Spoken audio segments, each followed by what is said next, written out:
Imagine walking into a dimly lit movie theatre in the summer of 1943. The air is thick with the scent of cheap popcorn and tobacco, and the ambient noise of the world at war hums right outside the lobby doors. Audiences have gathered for their weekly escape, a multi-hour presentation of newsreels, cartoons, a feature film, and the main attraction for the kids in the front row, the weekly cliffhanger serials. On this particular afternoon, the screen crackles to life with the roaring brass fanfare as a caped figure sweeps across a starkly lit desk in a subterranean cavern. For the first time on the live action screen, Batman had leaped from the ink-stained pages of the Detective Comics and onto the silver screen.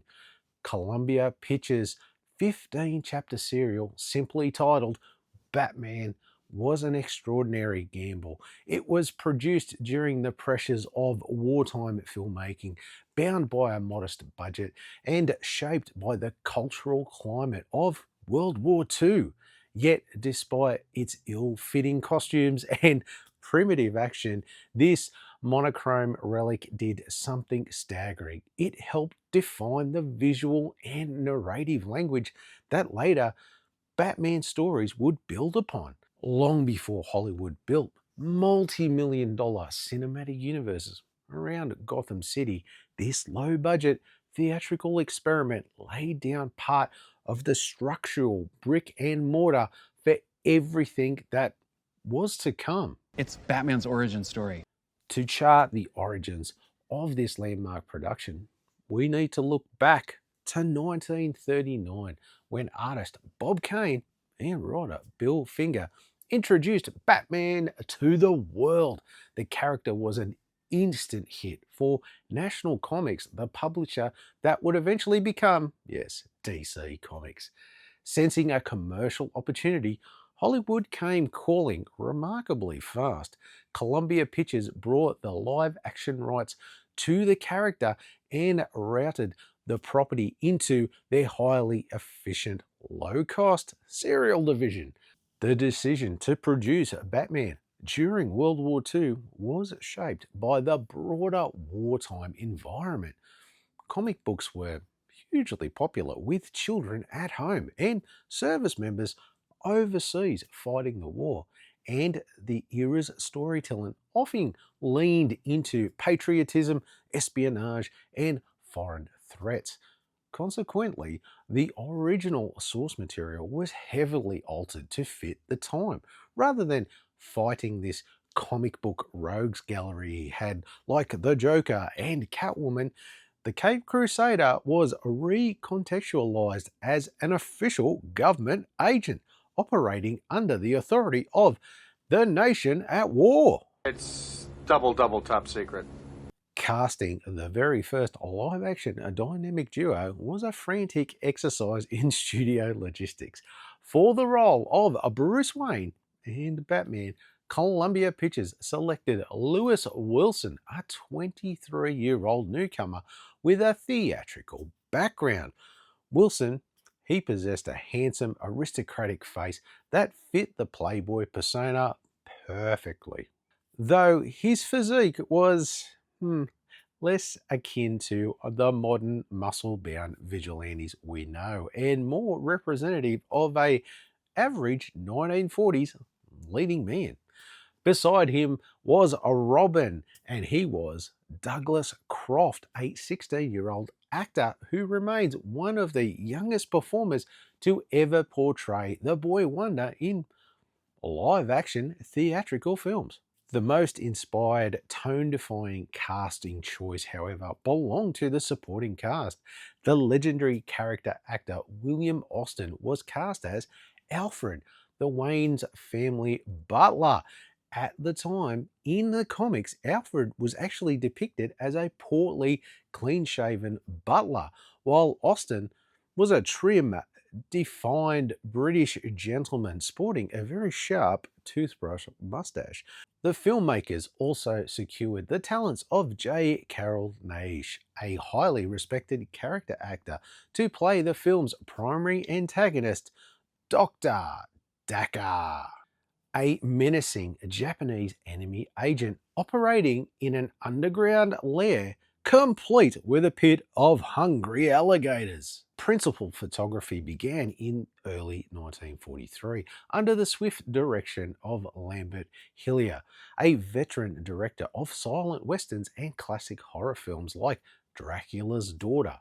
Hillyer's vision was strictly practical, dictated by a punishing schedule and a modest budget.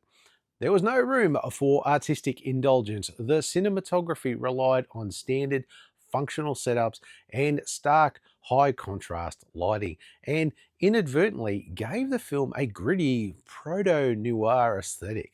Because of wartime material shortages, the production design was forced to improvise at pretty much every turn. The iconic Batmobile, it didn't exist. Instead, Batman and Robin, they cruised around Gotham City in a stock 1939 Cadillac Series 61 convertible, driven by Alfred, who would simply raise the leather top whenever the duo went out on a mission. The practical stunt work was simply raw. Stunt performers handled dangerous rooftop brawls and physical fight scenes with little room for polish, and the serial's low-budget approach often made the action feel really intimate and really rough-edged. When Batman officially debuted in theaters on the 16th of July 1943, it was an immediate commercial success, presented in 15 consecutive weekly installments, beginning with The Electrical Brain and culminating in The Doom of the Rising Sun. The serial packed theaters across the United States. The theatrical run benefited from the lack of direct superhero serial competition at that moment, allowing Columbia to reach audiences hungry for adventure and wartime escapism. In the era of Saturday serials, Batman became one of the most memorable entries, even if not every detail of its production was as polished as you like. Because of the breakneck pace of the production, the 15 chapters are littered with continuity errors, visible shortcuts, and narrative absurdities at times. Eagle-eyed viewers have long pointed out moments where props, costumes, and staging change from shot to shot, or where Batman's cape and cowl seem to shift in ways that make no physical sense at all.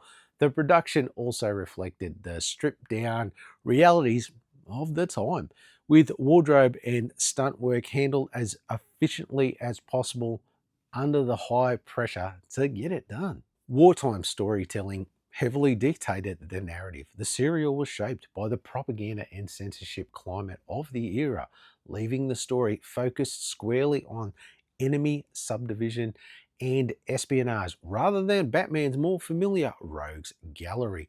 The shift created a leaner, stranger plot, but it also gave the serial a distinct wartime identity. Bit of wartime spirit, eh? Long after its initial theatrical run back in 1943, Batman the serial achieved a legendary second life on home video and television markets.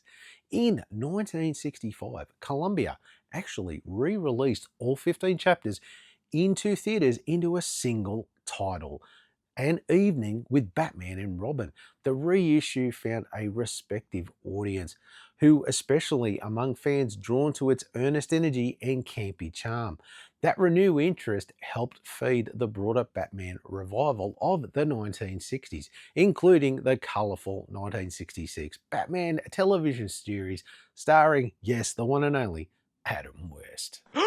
Adam West! When the home video revolution expanded in later decades, the serial became a popular staple on VHS, and Sony Home Entertainment eventually released a, here it is, DVD edition that preserved the chapters for modern audiences for years to come. And as far as this stands, we have had no Blu-ray or 4K HD releases as of this video. No surprise there. Now, this serial is actually one I've actually really wanted to watch for a while now. And since a lot of you out there asked to see it, here it is. And look, this did not disappoint. Now, the serial followed a very set formula for every episode, even more so than some of the other ones I've watched before. It was literally Dr. Daka makes a new plan, Bruce Wayne does some detective work to figure out the plan, Batman and Robin have a fight with some bad guys, and then it looks like, oh, Batman dies. Then start the next episode with a 2-minute recap of how Batman survived. Rinse and repeat. And that's every episode, over and over and over again, for 15 episodes. Again, I love repetition. Even the ending, like most of the other serials, was, well, the same. Very short and sweet and very anticlimactic. To see the first ever Batman on film, it was actually great. And to see the things that they did in this serial actually become Batman lore was, well, it was awesome to see the origins behind it. But, and it's a big but, this serial is very racist and very pro-American propaganda, demonizing the Japanese. Now look, I understand that it was a different time and place, so be warned if you're going to watch this, as some language is not so nice at all. At the end of the day, this was primarily a propaganda war film.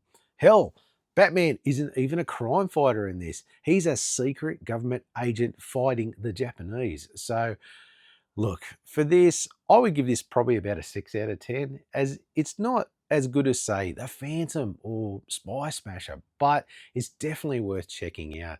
And it's an interesting take on Batman, and you get to see them shape the mythos that is the Batman that we know today in the comic books.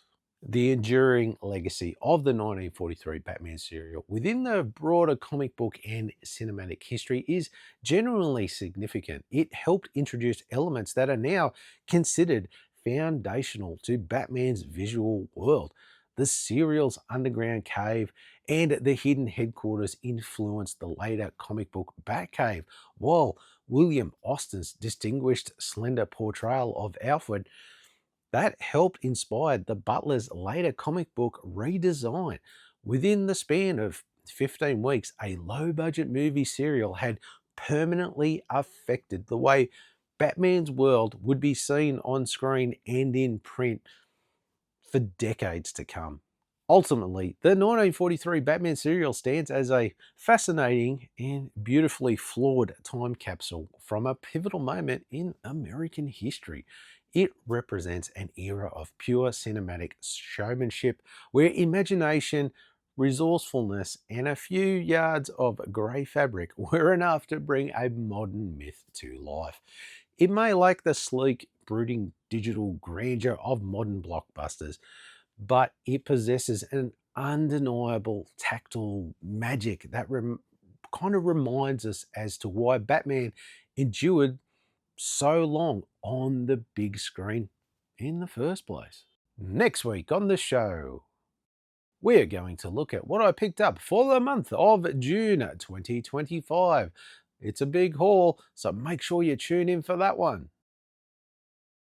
Thanks for watching.